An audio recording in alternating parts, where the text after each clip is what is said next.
کہ لا تذهبن بک المذاہب، اے میرے راوی یہ غلط عقیدے تمہیں بہکانا دیں، تم کیا بات کر رہے ہو؟ اس کی یہ تشریح انہوں نے لکھی کہ اس جملے سے امام کا کیا مطلب۔ لیکن آئیے صرف اور صرف حدیث امام کو سنیں۔ ابو علی اشعری محمد ابن سالم سے نقل کرتے ہیں اور احمد ابن ابو عبداللہ اپنے والد سے نقل کرتے ہیں۔ یہ دونوں کہتے ہیں کہ ہم نے احمد ابن نضر سے سنا، وہ کہتے ہیں کہ میں نے عمر سے سنا، وہ کہتے ہیں میں نے جابر سے سنا، اور جابر کہتے ہیں کہ میں نے اپنے پانچویں امام سے سنا جنہوں نے مجھے دیکھ کے کہا یا جابر ایکتفی من انتہلت تشیع، اے جابر کیا یہ کافی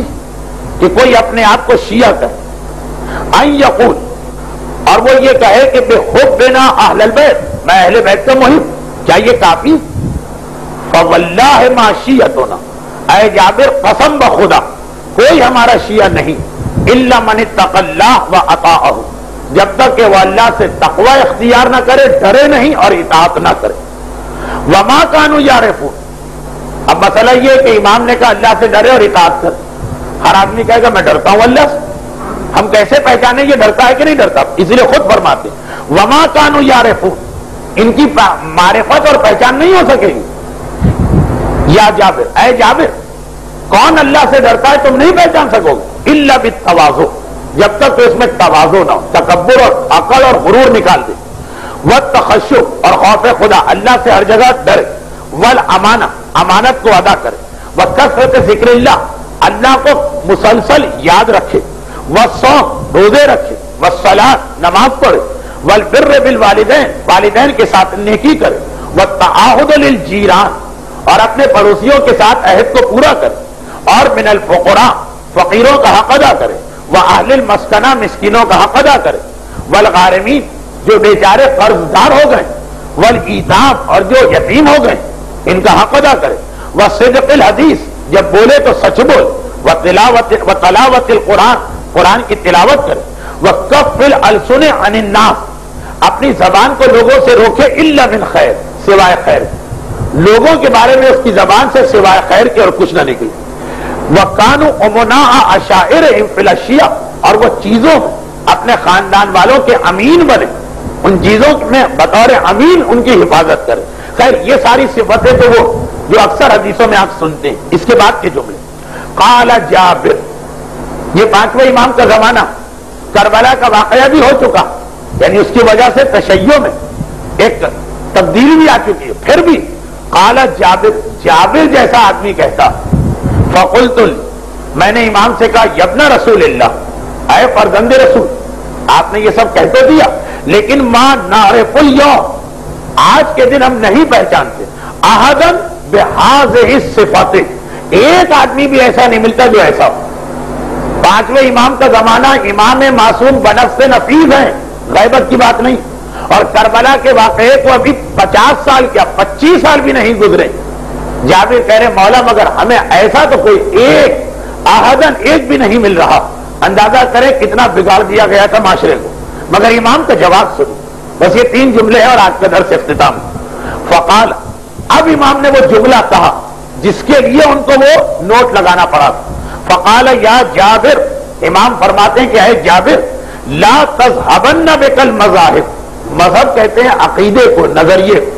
اے جابر لا تذهبن بک المذاہب، مختلف عقیدے تمہیں راہ حق سے ہٹانا دیں، مختلف نظریے تمہیں راہ حق سے ہٹانا دیں۔ اس کی تشریح انہوں نے کی تھی کہ کون سے نظریے۔ امام فرماتے ہیں یا جابر لا تذهبن بک المذاہب، الگ الگ عقیدے اور نظریے تمہیں ہٹانا دیں۔ اب سنو، حسب الرجل، کیا کافی ہے ایک آدمی کے ان یقول یہ کہے کہ احب علی واتولہ، یہ جملہ اگر آج کوئی خطیب بھی کہہ دے تو آپ بگڑ جائیں گے کہ یہ ہماری محبت سے اعتراض کا حق کیسے رکھتا۔ پانچویں امام کو تو حق ہے نا۔ فرماتے ہیں احب علی، ایک آدمی کیا یہ کہے کہ میں علی کا محب، واتولہ اور ان سے تولا کرتا ہوں، ثم لا یکون مع ذلک فعالا، اور پھر افعال میں ان کے ساتھ نہ ہو۔ یہ زبان جو ہے نا گوشت کا معمولی سا لوتھڑا، اس سے تو کہے کہ میں علی کا محب ہوں اور ان سے تولا کرتا ہوں، اور افعال یہ جو 2.5 من کا لاشا ہے، یہ 2.5 من کا جسم انسانی، افعال میں ان کے ساتھ نہ ہو۔ یہ میں نہیں کہہ رہا، یہ امام کا لفظ بلفظ احتیاط کے تقاضے سے میں کتاب ہاتھ میں لے کے پڑھ رہا ہوں۔ جبکہ سارا مجمع جانتا کہ میرے مزاج اور میری عادت میں نہیں، بلکہ کتاب سامنے آ جائے اور پڑھنا پڑے تو الجھن ہوتی، مگر الفاظ اس کے اتنے سخت کہ سوائے امام کی زبان کے اور کسی کی زبان سے آپ یہ نہیں سن سکتے۔ مرضی بھی یہ بات کہے تو آپ کہیں گے کسی کو ہماری محبت پہ اعتراض کا کیا حق؟ وہ اپنا فتویٰ دیتے رہے، انہوں نے ہمارا دل چیر کے دیکھا، امام نے آپ کا دل چیر کے دیکھا۔ امام تو کہہ سکتے ہیں نا، فرماتے ہیں کیا کافی کہ احب علی واتولا، آدمی یہ کہے میں محب علی ہوں اور ان سے تولا کرتا ہوں، ثم لا یکون مع ذلک، اور پھر نہ ہو اس کے ساتھ فعالن افعال میں ان کے ساتھ، فلو قال، اے جابر اگر کوئی آدمی کہے انی احب رسول اللہ، میں رسول سے محبت کرتا ہوں، اور امام فرماتے ہیں فرسول اللہ خیر من علی، رسول کا درجہ علی سے تو بلند، ثم لا یتبع سیرتہ ولا یعمل بسنتہ، اور پھر نہ ان کی سیرت کی پیروی کرے نہ ان کی سنت پہ عمل کرے، تو جابر ما نفعہ حبہ ایاہ، عجیب جملہ، ماں عربی میں ماں کے معنی ہوتے نہیں، ماں نفعہ اسے نفع نہیں پہنچائے گی، حبہ ان کی محبت، بڑے سے بڑا مرجع بھی آج اگر یہ کہے کہ محبت نفع نہیں پہنچائے گی کون مومن برداشت کرے؟ مگر کلام امام ہے لفظ بلفظ، اور یہ روایت جیسا آپ نے سلسلہ سند میں سنا، دو الگ الگ آدمیوں نے سنا ہے اس کو، ایک بھی نہیں ہے راوی، ما نفعہ حبہ ایاہ شیئا، ان کی محبت فائدہ نہیں پہنچائے گی، شیئا ذرا سی چیز کا، ذرا سا بھی فائدہ نہیں ہوگا۔ دیکھیں ماحول ایسا تھا کہ امام کو اتنے جلال میں آنا پڑ رہا، ورنہ شفاعت اہل بیت بھی معصوم ہی نے ہم کو بتائی،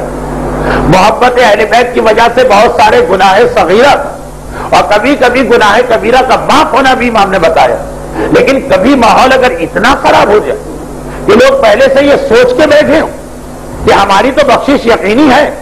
اور اگر ہم اللہ کو رحمان و رحیم مان لیں تو ہماری جنت پکی ہے، اور نہ صرف یہ کہ سوچ کے بیٹھے بلکہ اسی سوچ کی بنا پہ گناہ کر رہے ہیں، تو وہاں تو ان سے یہی کہنا پڑتا ہے کہ اتنا سا فائدہ بھی تمہیں نہیں ہوگا۔ اب پھر آئیے امام کے الفاظ، فرماتے فاتقوا اللہ، اللہ سے ڈرو،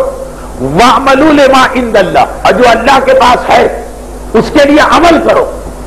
زبانی باتوں سے جنت نہیں ملتی، جو اللہ کے پاس ہے اس کے لیے عمل کرو۔ پھر ایک اور عجیب جملہ تھا، میں یہ مجلسوں میں اکثر یہ جملے کہتا ہوں لیکن امام کا نام نہیں دیتا ہوں، وجہ بھی بعض جملے معصوم ہی کے اتنے سخت کہ اگر کبھی لوگوں سے کہے جائیں تو لوگ اتنے غصے میں آ جائیں گے کہ وہ کہہ دیں گے کہ اگر امام نے یہ کہا ہم امام کو نہیں مانتے ہیں۔ اس مزاج کے لوگ، ہم نے ایک مسئلہ بتایا، انہوں نے کہا اگر یہ مسئلہ ہے تو میں آج سے مسلمان نہیں رہا، اتنی آسانی سے لوگ کہہ دیتے ہیں۔ تو ہم لوگوں کا مقصد زبانی سے اگر جو مسلمان ہے اس کے اسلام کو بچانا، اپنی ذات کو ٹارگٹ بناتے۔ چلے آپ یہ سمجھیے کہ جملہ امام نے نہیں کہا میں نے کہا، جتنا آپ کو جھگڑا ہے، اختلاف ہے، گالم گلوچ کرنا ہے، سب و شتم کرنا، ہماری ذات کو کر لیجیے، کم از کم غصے کی بنا پر آپ امام یا اسلام پہ تو اٹیک نہ کریں، لیکن حقیقت یہ ہے کہ وہ جملے امام ہی کے ہوتے ہیں۔ کبھی مصلحت کا تقاضا ہوتا ہے کہ سامنے والا تو ہے اتنا بے دھڑک، اتنا جسور، اتنا بے حیا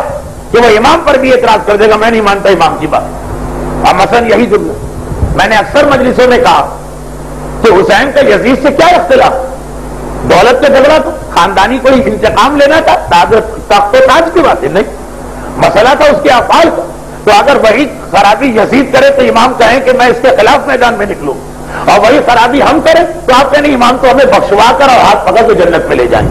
یہ امام کی آپ کیا تصویر پیش کر رہے ہیں؟ اس کا